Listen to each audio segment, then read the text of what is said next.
मेरे प्यारे देशवासियों, नमस्कार। मानसून के इस मौसम में प्राकृतिक आपदाएं देश की कसौटी कर रही हैं। पिछले कुछ हफ्तों में हमने बाढ़ और भूस्खलन का बड़ा कहर देखा है। कहीं घर उजड़ गए, कहीं खेत डूब गए, परिवार के परिवार उजड़ गए। पानी के तेज बहाव में कहीं पुल बह गए, सड़कें बह गई, लोगों का जीवन संकट में फंस गया। इन घटनाओं ने हर हिंदुस्तानी को दुखी किया है। जिन परिवारों ने अपने प्रियजन खोए, उनका दर्द हम सबका दर्द है। जहां भी संकट आया, वहां के लोगों को बचाने के लिए हमारे एनडीआरएफ, एसडीआरएफ के जवान, अन्य सुरक्षा बल, हर कोई दिन रात जुटे रहे। जवानों ने तकनीक का सहारा भी लिया है। थर्मल कैमरे, लाइव डिटेक्टर, स्नीफर डॉग्स और ड्रोन सर्विलेंस ऐसे अनेक आधुनिक संसाधनों के सहारे राहत कार्य में तेजी लाने की भरपूर कोशिश की गई। इस दौरान हेलीकॉप्टर से राहत सामग्री पहुंचाई गई, घायलों को एयरलिफ्ट किया गया। आपदा की घड़ी में सेना मददगार बनकर सामने आई। स्थानीय लोग, सामाजिक कार्यकर्ता, डॉक्टर, प्रशासन, संकट की इस घड़ी में सभी ने हर संभव प्रयास किया। मैं ऐसे हर नागरिक को हृदय से धन्यवाद देता हूं, जिन्होंने इस कठिन समय में मानवीयता को सबसे ऊपर रखा हुआ है। मेरे प्यारे देशवासियों, बाढ़ और बारिश की इस तबाही के बीच जम्मू कश्मीर ने दो बहुत खास उपलब्धियां भी हासिल की हैं। इन पर ज्यादा लोगों का ध्यान नहीं गया, लेकिन जब आप उन उपलब्धियों के बारे में जानेंगे तो आपको बहुत खुशी होगी। जम्मू कश्मीर के पुलवामा के एक स्टेडियम में रिकॉर्ड संख्या में लोग इकट्ठा हुए। यहाँ पुलवामा का पहला डे नाइट क्रिकेट मैच खेला गया। पहले ये होना असंभव था, लेकिन अब मेरा देश बदल रहा है। ये मैच रॉयल प्रीमियर लीग का हिस्सा है, जिसमें जम्मू कश्मीर की अलग-अलग टीमें खेल रही हैं। इतने सारे लोग, खासकर युवा, पुलवामा में रात के समय हजारों की तादाद में क्रिकेट का आनंद लेते हुए, ये नजारा वाकई देखने लायक था। साथियों, दूसरा आयोजन जिसने ध्यान खींचा वो है देश में हुआ पहला खेलो इंडिया वाटर स्पोर्ट्स फेस्टिवल, और वो भी श्रीनगर की डल झील पर हुआ। सचमुच ऐसा उत्सव आयोजित करने के लिए ये कितनी खास जगह है। इसका उद्देश्य है जम्मू कश्मीर में वाटर स्पोर्ट्स को और लोकप्रिय बनाना। इसमें पूरे भारत से 800 से अधिक एथलीट्स ने हिस्सा लिया। महिला एथलीट्स भी पीछे नहीं रही, उनकी भागीदारी भी लगभग पुरुषों के बराबर थी। मैं उन सभी खिलाड़ियों को बधाई देना चाहता हूं, जिन्होंने इसमें भाग लिया। विशेष बधाई मध्य प्रदेश को, जिसने सबसे ज्यादा मेडल जीते। उसके बाद हरियाणा और उड़ीसा का स्थान रहा। जम्मू कश्मीर की सरकार और वहां की जनता की आत्मीयता और मेहमान नवाजी की मैं भूरी भूरी प्रशंसा करता हूं। साथियों, इस आयोजन से जुड़े अनुभव को आप तक पहुंचाने के लिए मैंने सोचा है कि ऐसे दो खिलाड़ियों से भी बात करूं, जिन्होंने इसमें हिस्सा लिया। उनमें से एक है ओडिशा की रश्मिता साहू और दूसरे हैं श्रीनगर के मोहसिन अली। आइए सुनते हैं वो क्या कहते हैं। रश्मिता जी, नमस्ते। नमस्ते सर। जय जगन्नाथ। जय जगन्नाथ सर। रश्मिता जी, सबसे पहले तो आपको खेल जगत में सफलता के लिए बहुत बहुत बधाई। Thank you sir. रश्मिता, हमारे श्रोता आपके बारे में और आपकी खेल यात्रा के बारे में जानने के लिए बहुत उत्सुक है। मैं भी बहुत उत्सुक हूँ, बताइए। सर मैं रश्मिता साहू हूँ, उड़ीसा से। और मैं कैनोइंग प्लेयर हूँ। मैं 2017 से ज्वाइन किया था, कैनोइंग शुरू किया था और मैं नेशनल लेवल में नेशनल चैंपियनशिप और नेशनल गेम्स में पार्टिसिपेट किया हूँ। मेरा 41 मेडल्स है, 13 गोल्ड, 14 सिल्वर और 14 ब्रॉन्ज मेडल सर। इस खेल की रुचि कैसे बनी? सबसे पहले किसने आपको इस तरफ प्रेरित किया? आपके परिवार में खेल का वातावरण है क्या? नहीं सर, मैं जिस गांव से आती हूँ उसमें खेल का कोई ये नहीं था। तो इधर नदी में बोटिंग हो रहा था तो ऐसे स्विमिंग के लिए गया था, तो ऐसे मैं और मेरा दोस्त लोग ऐसे स्विमिंग कर रहा था तो एक बोट गया है कैनोइंग काइकिंग का। तो मेरे को उसके बारे में कुछ पता नहीं था, तो मैंने मेरा दोस्त को पूछा ये क्या है। तो दोस्त ने बताया कि उधर जगतपुर में साई स्पोर्ट्स सेंटर है, उसमें खेल का होता है, उसमें मैं भी जाने वाली हूँ। मेरे को बहुत इंटरेस्टिंग लगा। तो ये क्या है, मुझे पता भी नहीं था। ये तो पानी में बच्चे लोग कैसे करते हैं, बोटिंग करते हैं। मैं वो उसको बोला कि मुझे भी जाना है, कैसे कैसे जाना है मुझे भी बताओ। तो उधर जाके बात करो बोला है। फिर मैं तुरंत घर में जाके पापा मेरे को जाना है, पापा मेरे को जाना है। फिर पापा लोग ठीक है लेके आया। उस टाइम ट्रायल तो नहीं था। फिर कोच लोग ने बोला कि ट्रायल फरवरी में होता है, फरवरी मार्च में, आप उस टाइम ट्रायल के टाइम में आ जाओ। फिर मैं ट्रायल के टाइम में आया। अच्छा रश्मिता, कश्मीर में हुए खेलो इंडिया वाटर स्पोर्ट्स फेस्टिवल में आपका स्वयं का अनुभव कैसा रहा? पहली बार कश्मीर गई थी? हाँ सर, मैं पहली बार कश्मीर गई थी। हम लोग को उधर खेलो इंडिया, फर्स्ट खेलो इंडिया वाटर स्पोर्ट्स फेस्टिवल आयोजित किया गया था। उसमें मेरा 2 इवेंट था, सिंगल 200 मीटर और 500 मीटर डबल में, और मैं दोनों में गोल्ड मेडल हासिल किया हूँ सर। अरे वाह, दोनों में लाई हो। Yes sir. बहुत बहुत बधाई। Thank you sir. अच्छा रश्मिता, वाटर स्पोर्ट्स के अलावा आपकी क्या हॉबीज हैं? सर वाटर स्पोर्ट्स के अलावा सर मेरे को स्पोर्ट्स में मेरे को रनिंग बहुत अच्छा लगता है। जब भी मैं छुट्टी में जाती हूँ तब मैं रनिंग के लिए जाती हूँ। मेरा जो पुराना फील्ड है उधर मैं पहले थोड़ा सा फुटबॉल खेलना सीखी थी, तो उधर जब भी जाती थी मैं बहुत रनिंग करती हूँ और मैं फुटबॉल भी खेलती हूँ सर, थोड़ा बहुत। मतलब खेल आपके रगों में है। हाँ सर, मैं जब फर्स्ट क्लास से 10th क्लास तक जब स्कूल में था तो मैं जो भी पार्टिसिपेट करता था उसमें सब में फर्स्ट होता था, चैंपियन होता था सर। रश्मिता, जो लोग आपकी तरह खेलों में आगे बढ़ना चाहते हैं, अगर उनको कोई संदेश देना है तो आप क्या दोगी?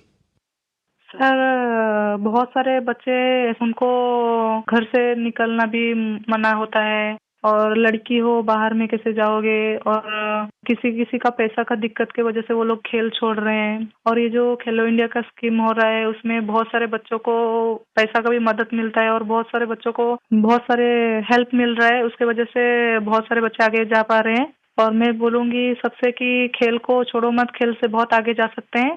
तो खेल तो एक खेल है, लेकिन उसमें शरीर का हर अंश स्वस्थ भी रहता है, और खेल को आगे लेके इंडिया को मेडल दिलवाना हमारा कर्तव्य है सर। चलिए रश्मिता जी, मुझे बहुत अच्छा लगा। आपको फिर से एक बार बहुत बहुत बधाई। और आपके पिताजी को भी मेरी तरफ से प्रणाम कहिएगा, क्योंकि उन्होंने इतनी कठिनाइयों के बीच भी एक बेटी को आगे बढ़ने के लिए इतना प्रोत्साहन दिया। मेरी बहुत बहुत शुभकामनाएं हैं। धन्यवाद। Thank you sir. जय जगन्नाथ। जय जगन्नाथ सर। मोहसिन अली, नमस्ते। नमस्ते सर। मोहसिन जी, आपको बहुत बहुत बधाई और आपके उज्जवल भविष्य के लिए बहुत बहुत शुभकामनाएं। Thank you sir. मोहसिन, आपने पहले खेलो इंडिया वाटर स्पोर्ट्स इसका फेस्टिवल, और उसमें भी सबसे पहला गोल्ड मेडल जीतने वाले आपको कैसा लगा? सर बहुत ही खुश हूँ मैं। मैंने गोल्ड मेडल जीता है खेलो इंडिया में, जो पहली बार हुआ है यहाँ पर कश्मीर में। लोगों में क्या चर्चा है? बहुत ही चर्चा है सर। पूरी फैमिली खुश है अभी। आपके स्कूल वाले? स्कूल वाले भी सब खुश है। कश्मीर में सब बोलते हैं आप गोल्ड मेडलिस्ट हो। तो आप तो बड़े सेलिब्रिटी बन गए।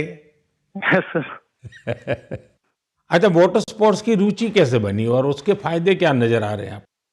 पहले बचपन में मैंने देखा वो बोट चलती हुई वहाँ पर डल लेक में।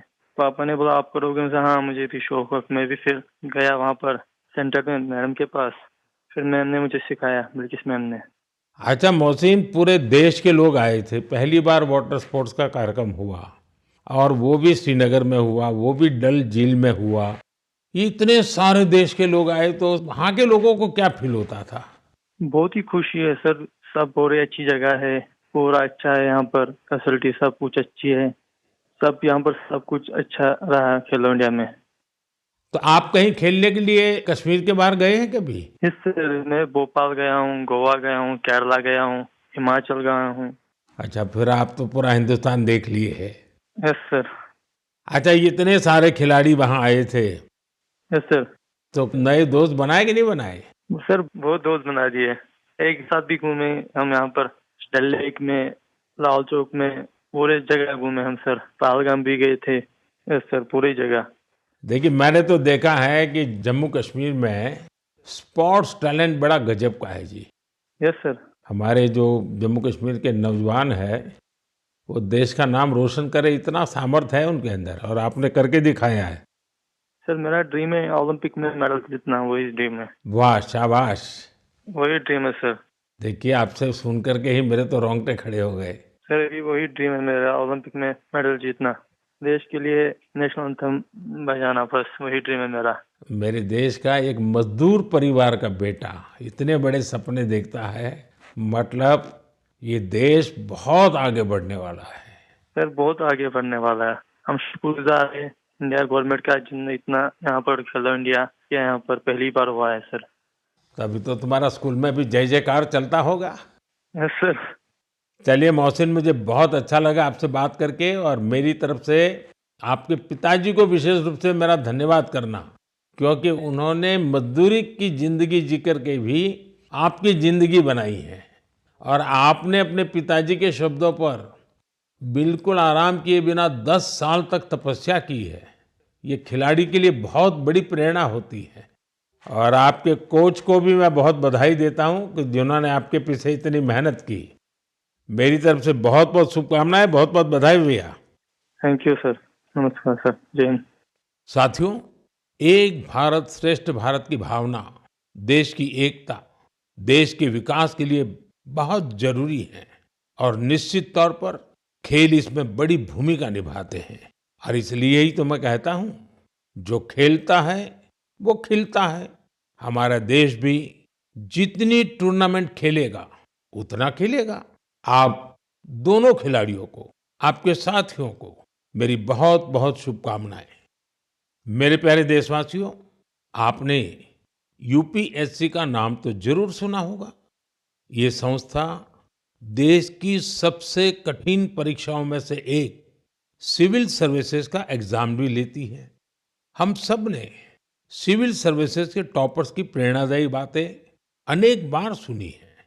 ये नौजवान कठिन परिस्थितियों में पढ़ाई के बाद अपनी मेहनत से इस सर्विस में जगह पाते हैं। लेकिन साथियों, यूपीएससी की परीक्षा की एक सच्चाई और भी है।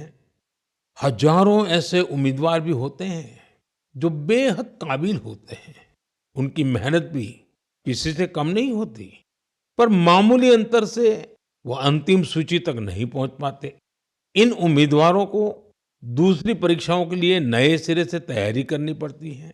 इसमें उनका समय और पैसा दोनों खर्च होता था। इसलिए अब ऐसे होनहार विद्यार्थियों के लिए भी एक डिजिटल प्लेटफॉर्म बनाया गया है, और इसका नाम है प्रतिभा सेतु। प्रतिभा सेतु में उन उम्मीदवारों का डेटा रखा गया है जिन्होंने यूपीएससी की अलग-अलग परीक्षाओं के सभी चरण पास किए, लेकिन अंतिम मेरिट लिस्ट में उनका नाम नहीं आ पाया। इस पोर्टल पर 10,000 से ज्यादा ऐसे होनहार युवाओं का डेटा बैंक मौजूद है। कोई सिविल सर्विस की तैयारी कर रहा था, कोई इंजीनियरिंग सर्विस में जाना चाहता था, कोई मेडिकल सर्विसेज के हर पड़ाव को पार कर चुका था, लेकिन फाइनल में उसका सिलेक्शन नहीं हुआ। ऐसे सभी उम्मीदवारों की जानकारी अब प्रतिभा सेतु पोर्टल पर उपलब्ध कराई जा रही है। इस पोर्टल से प्राइवेट कंपनियों इन होनहार स्टूडेंट्स की जानकारी लेकर उन्हें अपने यहाँ नियुक्ति दे सकती है। साथियों, इस प्रयास के नतीजे भी आने लगे हैं। सैकड़ों उम्मीदवारों को इस पोर्टल की मदद से तुरंत नौकरी मिली है, और वो युवा जो मामूली अंतर से रुक गए थे, अब नए आत्मविश्वास के साथ आगे बढ़ रहे हैं। मेरे प्यारे देशवासियों, आज पूरी दुनिया का ध्यान भारत की तरफ है। भारत में छिपी संभावनाओं पर दुनिया भर की नजर है। इसी से जुड़ा एक सुखद अनुभव मैं आपसे साझा करना चाहता हूं। आपको पता है कि आजकल पॉडकास्ट का बहुत फैशन है। विभिन्न विषयों से जुड़े पॉडकास्ट को भांति-भांति के लोग देखते और सुनते हैं। बीते दिनों मैं भी कुछ पॉडकास्ट में शामिल हुआ था। ऐसा ही एक पॉडकास्ट दुनिया के बहुत फेमस पॉडकास्टर लैक्स फ्रीडमैन के साथ हुआ था। उस पॉडकास्ट में बहुत सारी बातें हुई और दुनिया भर के लोगों ने उसे सुना भी। और जब पॉडकास्ट पर बात हो रही तो बातों बातों में ऐसे ही मैंने एक विषय उठाया था। जर्मनी के एक खिलाड़ी ने उस पॉडकास्ट को सुना और उसका ध्यान मैंने उसमें जो बात बताई थी उस पर केंद्रित हो गया। उन्होंने उस टॉपिक से इतना कनेक्ट किया कि पहले उन्होंने उस टॉपिक पर रिसर्च की और फिर जर्मनी में भारतीय दूतावास से संपर्क किया और उन्होंने चिट्ठी लिखकर बताया कि वो उस विषय को लेकर भारत से जुड़ना चाहते हैं। आप सोच रहे होंगे कि मोदी जी ने पॉडकास्ट में ऐसा कैसा विषय कह दिया जो जर्मनी के एक खिलाड़ी को प्रेरित कर गया। ये कौन सा विषय था? मैं आपको याद कराता हूँ। मैंने पॉडकास्ट में बातों बातों में मध्य प्रदेश के शहडोल के फुटबॉल के क्रेज से जुड़ा एक गांव का वर्णन किया था। दरअसल 2 साल पहले मैं शहडोल गया था। वहां के फुटबॉल प्लेयर से मिला था। पॉडकास्ट के दौरान एक सवाल के उत्तर में मैंने शहडोल के फुटबॉल खिलाड़ियों का भी जिक्र किया था।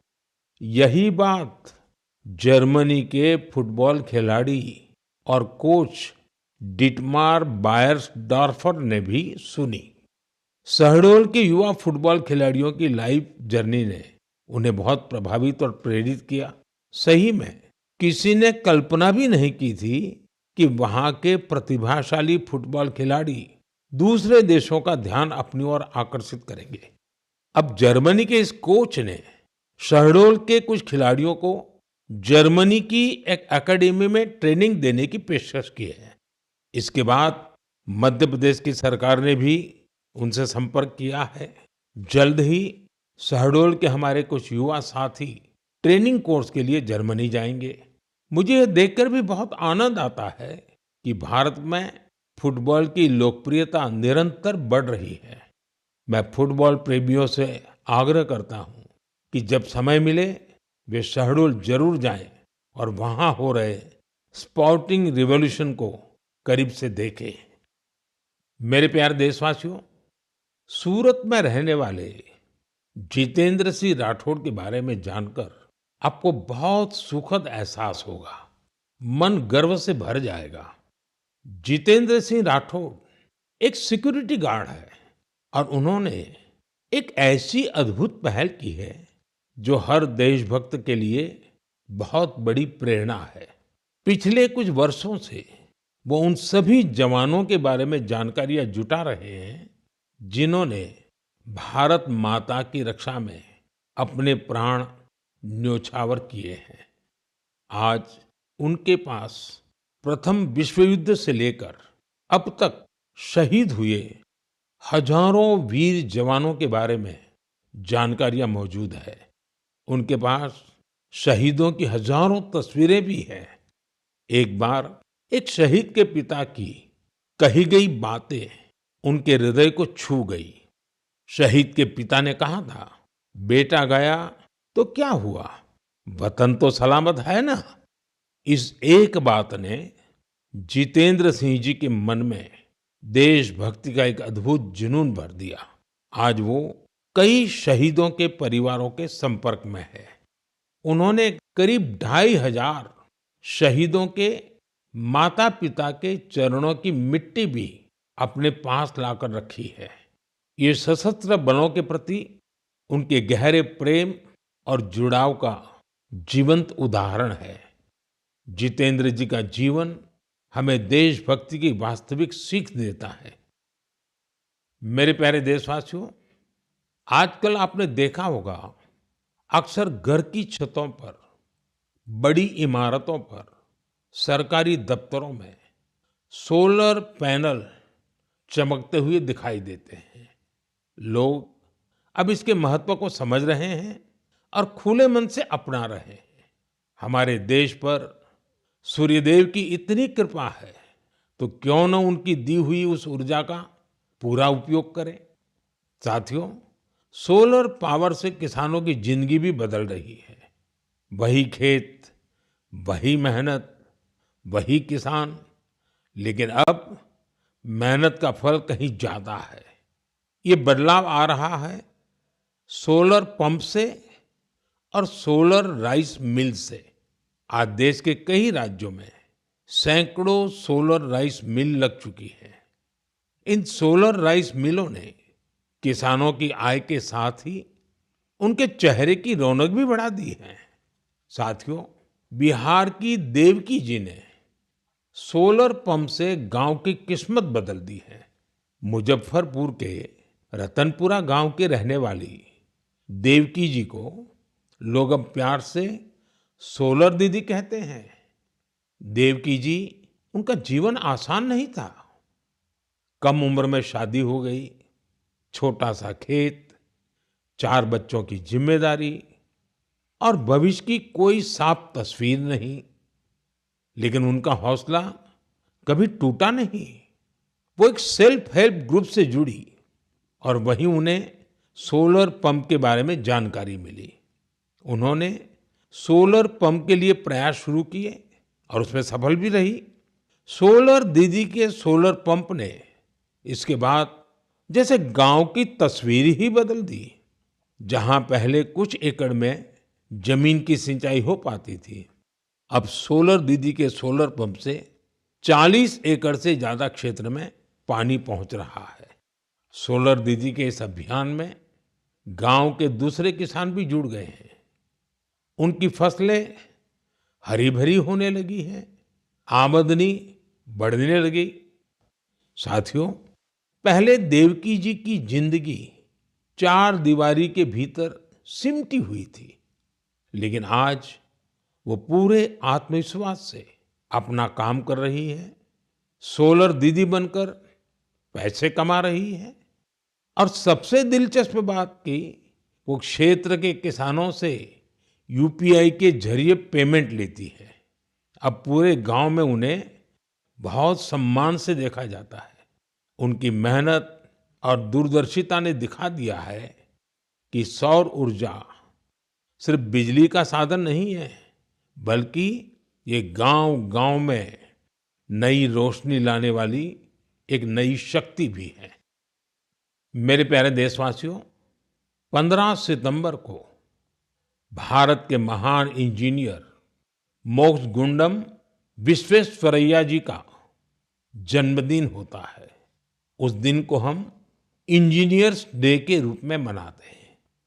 इंजीनियर सिर्फ मशीन नहीं बनाते, वे सपनों को हकीकत में बदल देने वाले कर्मयोगी होते हैं। मैं भारत के हर इंजीनियर की सराहना करता हूं, उन्हें अपनी शुभकामनाएं देता हूं। साथियों, सितंबर में ही भगवान विश्वकर्मा की पूजा का पवित्र अवसर भी आने वाला है। 17 सितंबर को विश्वकर्मा जयंती है। ये दिन हमारे उन विश्वकर्मा बंधुओं को भी समर्पित है जो पारंपरिक शिल्प, कौशल और ज्ञान विज्ञान को अनवरत एक पीढ़ी से दूसरी पीढ़ी तक पहुंचा रहे हैं। हमारे सुतार, लोहार, सोनार, कुम्हार, मूर्तिकार, बढ़ई मिस्त्री हमेशा से भारत की समृद्धि की बुनियाद रहे हैं। हमारे इन विश्वकर्मा बंधुओं की मदद के लिए ही सरकार ने विश्वकर्मा योजना भी चलाई है। साथियों, अब मैं आपको एक ऑडियो रिकॉर्डिंग सुनाना चाहता हूं। तो ये जो मानपत्र में आपने लिखा है, ये स्टेटों के बारे में मैंने जो कुछ किया या हैदराबाद के बारे में हमारी गवर्नमेंट ने जो कुछ किया, ठीक है किया, लेकिन आप जानते हैं कि हैदराबाद का किस्सा इस तरह से हमने किया, उसमें कितनी मुसीबत सब स्टेटों के साथ, सब प्रिंसेस के साथ हमने वायदा दिया था कि भाई कोई प्रिंस का, कोई राजा का हम अलग फैसला नहीं करेंगे, सबका एक ही साथ जैसे सबका होता है ऐसा उनका भी। लेकिन उनके लिए हमने वहां तक अलग समझौता किया। साथियों, ये आवाज लौह पुरुष सरदार वल्लभ भाई पटेल की है। हैदराबाद की घटनाओं पर उनके स्वर में जो पीड़ा है उसे आप महसूस कर सकते हैं। अगले महीने सितंबर में हम हैदराबाद लिबरेशन डे भी मनाएंगे। ये वही महीना है जब हम उन सभी वीरों के साहस को याद करते हैं जिन्होंने ऑपरेशन पोलो में हिस्सा लिया था। आप सबको मालूम है कि जब अगस्त 1947 में भारत को आजादी मिली तो हैदराबाद अलग ही स्थिति में था। निजाम और रजाकारों के अत्याचार दिन ब दिन बढ़ते जा रहे थे। तिरंगा फहराने या वंदे मातरम कहने पर भी मौत के घाट उतार दिया जाता था। महिलाओं और गरीबों पर अत्याचार किए जाते थे। उस समय बाबा साहब आम्बेडकर ने भी चेतावनी दी थी कि ये समस्या बहुत बड़ी बनती जा रही है। आखिरकार सरदार पटेल ने मामले को अपने हाथ में लिया। उन्होंने सरकार को ऑपरेशन पोलो शुरू करने के लिए तैयार किया। रिकॉर्ड समय में हमारी सेनाओं ने हैदराबाद को निजाम की तानाशाही से आजाद कराया और उसे भारत का हिस्सा बनाया। पूरे देश ने इस सफलता का उत्सव मनाया। मेरे प्यारे देशवासियों, आप दुनिया के किसी भी कोने में चले जाएं, वहां आपको भारतीय संस्कृति का प्रभाव देखने को जरूर मिलेगा। और ये प्रभाव केवल दुनिया के बड़े शहरों तक सीमित नहीं है, बल्कि इसे छोटे छोटे शहरों में भी देखा जा सकता है।